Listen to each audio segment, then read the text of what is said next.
One of the best value car audio improvements you can make is installing a powered subwoofer just like this one. Now, these are relatively cheap, they're quite compact, and they have a built-in amplifier which makes the installation process easier. The nice thing about the compact size as well is it's not going to take up heaps of valuable space, so you can put it in an out of the way spot like under the seat. So today I'm going to be installing this Alpine powered sub. Now, each sub and car is going to be slightly different, but the process is going to be pretty much the same. The main difference will be whether you have an aftermarket head unit or not, and I'll talk a little bit about that. But first, I'll show you what came in the box and how the wiring connections need to be made. So this is the sub. It's an Alpine SWE 1080. I ordered it on Amazon. Came from Japan. Seems to have been intended just for the Japanese domestic market because all of the instructions are only in Japanese.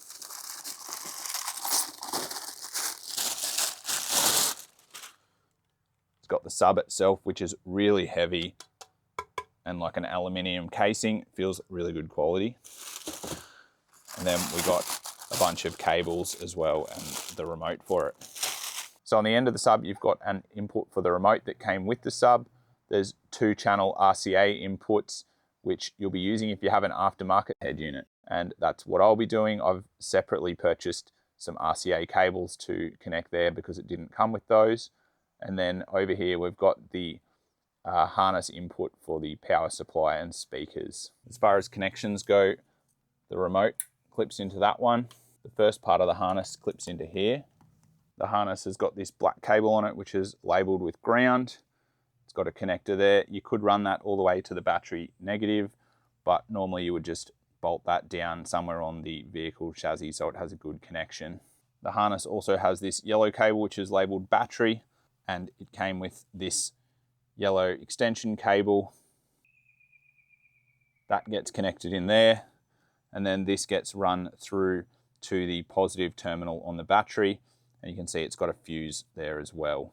Next up, there's a blue cable which is labeled as remote, and the kit came with this blue extension cable, so that would get connected onto there, and then you run this to the back of the head unit onto the remote cable, and that will tell the sub to turn on when the stereo is on. And lastly, there's this plastic clip on the harness, and you would only use this if you are using the factory head unit on the car and you need to get your inputs from the speakers.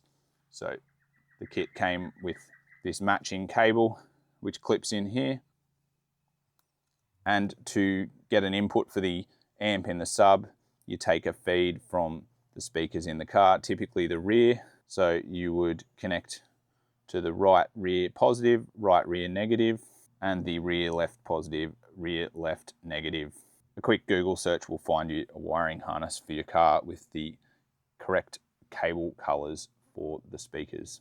Because I'm connecting this to a aftermarket head unit, I don't need to use this part of the harness, and instead I'm going to use the RCA channels because my head unit has got RCA sub outputs. So I can just connect the red RCA into there and the white into there, and then that will go to the back of the head unit. First thing to do is disconnect the negative terminal on the battery so you don't end up with any shorts. Next, work out where you're going to put the sub so that you can work out where you need to run your cables to. I'm going to put mine under the passenger's seat so it's out of the way. Then look for a rubber grommet in the firewall where existing cables run through. This is going to be where you're going to run the power lead from the battery positive through to the sub. Pop the grommet off for access.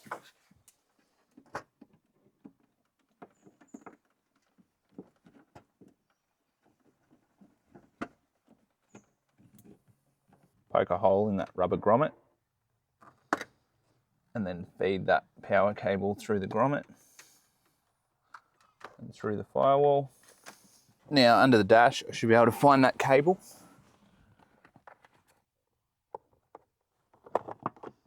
I'm then going to pull through all the excess cable. Now I'm going to run this yellow cable up and under this plastic trim, down the side and under the seat where the sub is sitting. Pop this grommet back into place. Connect up this cable to the battery positive terminal. You want to make sure your power lead has got a fuse on it. This one's got a 10 amp blade fuse there. And you want it to be fairly close to the battery connection. Up under the dash is a screw that I can connect the earth to.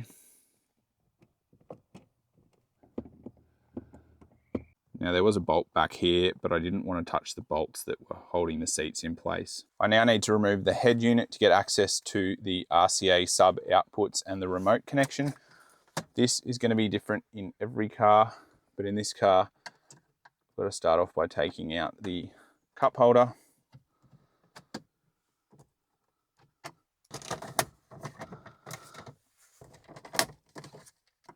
I can then pop off this base plate.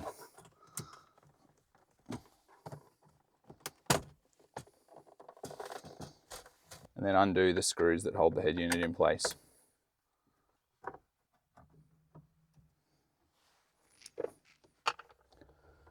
And I can slide this out.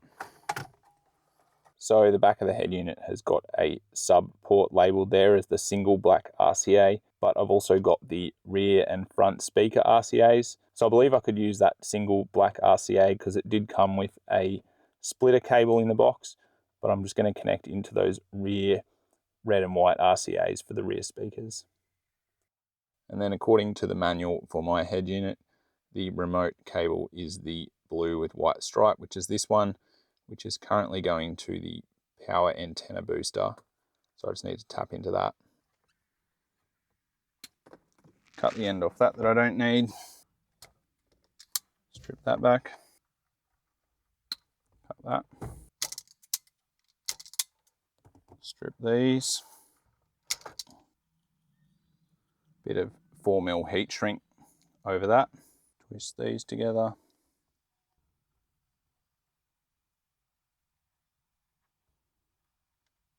And then solder this connection. You could use a T-tap as an alternate to this, which you just press on, but I don't have any handy. Slide the heat shrink over. I've now got to get the RCA cables and the remote wire down to the sub. I'm going to put these in behind here, and then any excess cable I'm going to store up in here behind the trim and behind the head unit.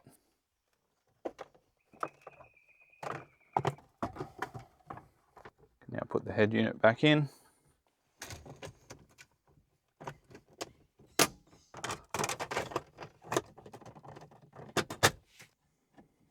All right, so all the cables are down here now. And I'm just gonna put some adhesive Velcro strips onto the sub.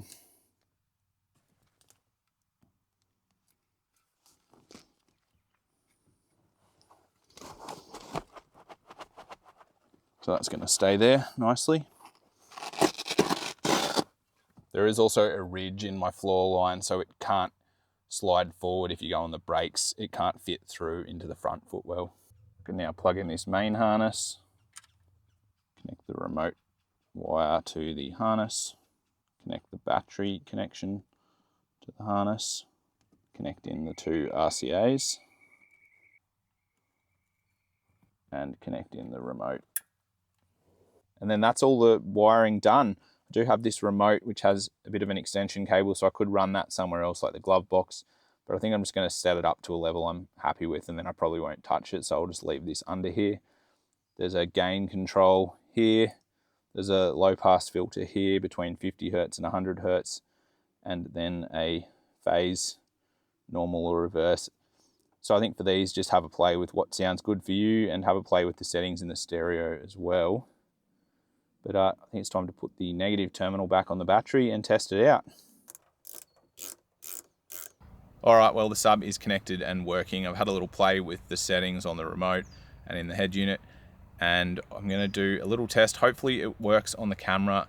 I'm gonna play a song with a bit of a drop, and I'll play it first with the sub disconnected and then with the sub connected, and hopefully it will come across on the camera how much bass it's adding.